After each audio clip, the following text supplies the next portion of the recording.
Hello everybody, welcome to my channel. This is Scott's Comics Retro Review. And I wasn't really sure whether I should do this video or not, whether I should pull that trigger.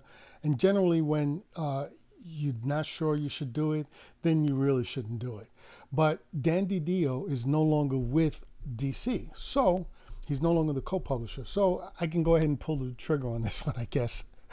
Anyway, also it's one of the reasons why I didn't want to do it is because there was really nothing to review for me to review and recommend for people. But it was something that I wanted to get off my chest for a while. Let me go back to the beginning. DC Comics stands for Detective Comics, for those of you who don't know. It was, first published a long time ago, and there's no superheroes in it. It's not until June 1938 that the first superhero pulls up with Action Comics and Superman.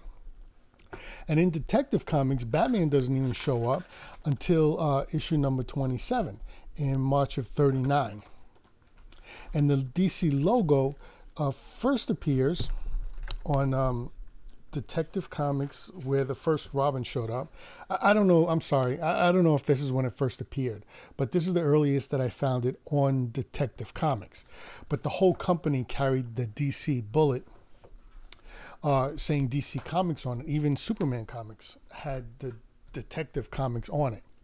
And a lot of people don't really understand this, but DC didn't start out as one comic book company. Very early on, they purchased a comic book company called All American Comics was the name of the comic book company.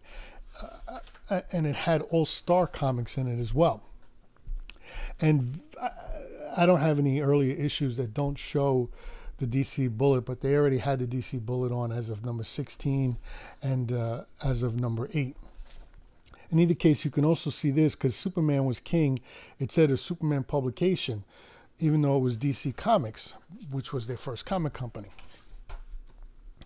Now, along the way, what happened was DC kept buying other companies. They ended up buying a company called Quality, which gave them Plastic Man and the Blackhawks. And this is a group, they were never a group when they were purchased, but they became the Freedom Fighters. If you ever see anything about the Freedom Fighters, it's generally this group or some variation on this group.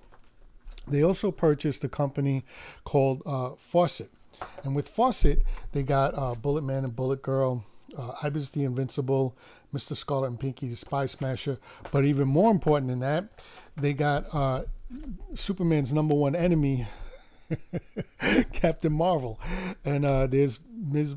Mary Marvel and Captain Marvel Jr.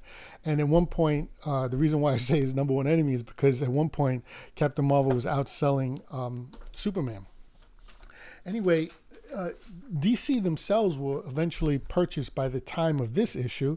This is 74, but they haven't really acknowledged it yet at this point. It was National Periodical Publications, which was the name of the comic book division of a magazine company. And by the time of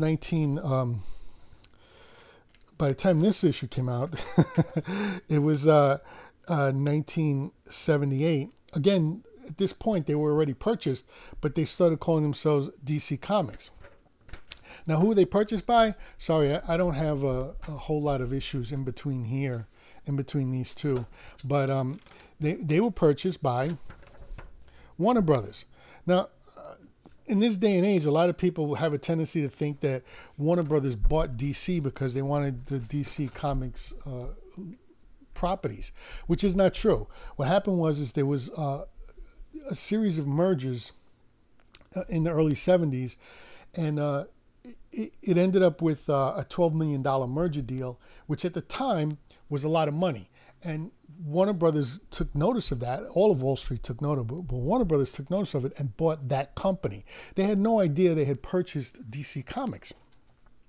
And it probably wasn't until this movie here that they started to realize that they owned DC Comics. And you could tell eventually that by the time this movie came out that they knew they were purchasing DC Comics, because they started the merchandising went crazy. Now I know this is for Batman Returns, it's actually for this one, not this one. But that's to give you an idea of what they, that they realized the merchandising is where the money was. It's hard for people to understand too. When you have an intellectual property, you can do different things with the intellectual property. Now, Warner Brothers was not making glasses. Okay, this in fact was from McDonald's. McDonald's paid DC. It's hard to read because it's glass, but they paid DC Comics. It's really hard to read, but they paid DC Comics for the rights to put Batman on a glass and sell the glass. And then McDonald's doesn't manufacture cups. This was manufactured for McDonald's. So it's hard for people to understand this. They even Prince did an album on this, and Warner Brothers made millions of dollars off of it. It wasn't the comic book publishing. Now, the reason I get into all of this is to explain that while in the comics publishing world, DC Comics is a big fish. In their corporate world, the company that owns them, they're a really tiny fish. Let me go a little further into explaining this. There was a crossover called Our Worlds at War. Okay, and it was a pretty massive crossover in the summer of 2001.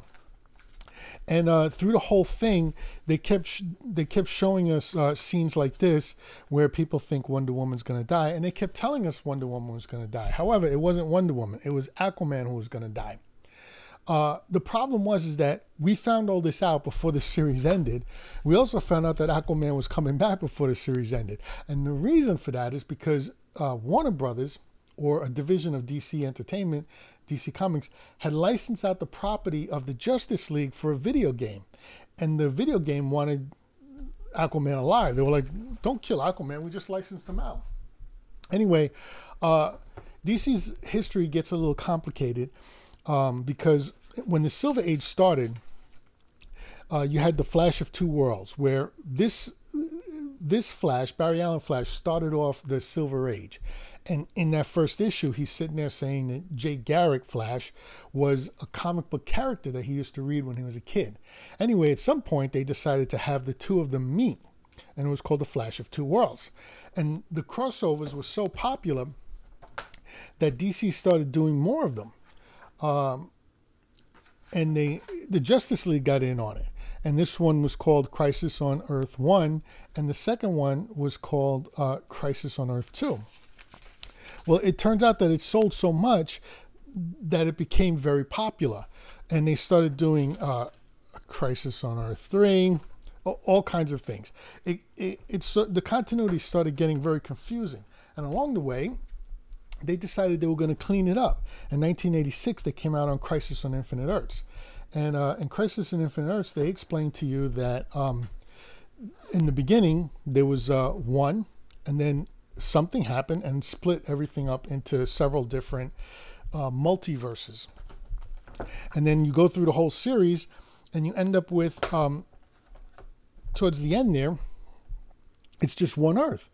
And the whole idea was to clean up the continuity. The problem is that you have things like this where Wonder Woman is devolved, and we're watching Superman on Earth 1 comforting Power Girl of Earth 2, and they're mourning the Superman of Earth 2's passing, and not exactly, I'm not revealing the ending because he didn't really die, and but the death of Supergirl, which I am revealing, as you can see on the front cover here. But they're mourning Supergirl's passing, and then we're all going, what's going on? What's it? So then they come out with the history of the DC universe, where they're going to explain everything, right? And they show Superman being sent as a baby, and there's nothing in between this until you get to Superman being Superman. Well, that means there's no Superboy. Now, I did a video on this, okay? This is, you can look this up, but the whole reason for Legion of Superheroes was that they were admirers of Superboy. And that's the reason why they became Legion of Superheroes. So then they had to keep doing Crisis to keep explaining their continuity fixes. Anyway, I never really heard of Dan DiDio until about here. Now, I wasn't buying this book because of Dan DiDio, but it was because of the artwork of Rags Morales and Mike Baer. and it was it was pretty. It had some tie-ins, and it was a pretty big crossover. But it led into Prelude to Crisis on Infinite Earths, and which also led to Countdown to Infinite Crisis. This is around the time where I started hearing about him. This book, by the way, was excellent until the very, very end, the last 2 pages, which pissed me off. And then they started doing Infinite Crisis, and you had lead-ups to Infinite Crisis, preludes to Infinite Crisis, and then you had Infinite Crisis itself. And then Infinite Crisis is here. So you had all the preludes that led up to Infinite Crisis, and then Infinite Crisis is here. And then they had tie-ins and all that good stuff. Anyway, that's around the time that I'm hearing about him. And then he does what's known as 52, which was a weekly comic, which at the time was unheard of. A whole weekly comic. It starts here, and then it goes all the way down to 52. And it was basically a weekly comic that did not have Superman, Batman, or Wonder Woman, which is what's considered the Holy Trinity. And then that led into Countdown. And we're like, what's Countdown? And Countdown led to, it was another massive crossover with a lot of specials.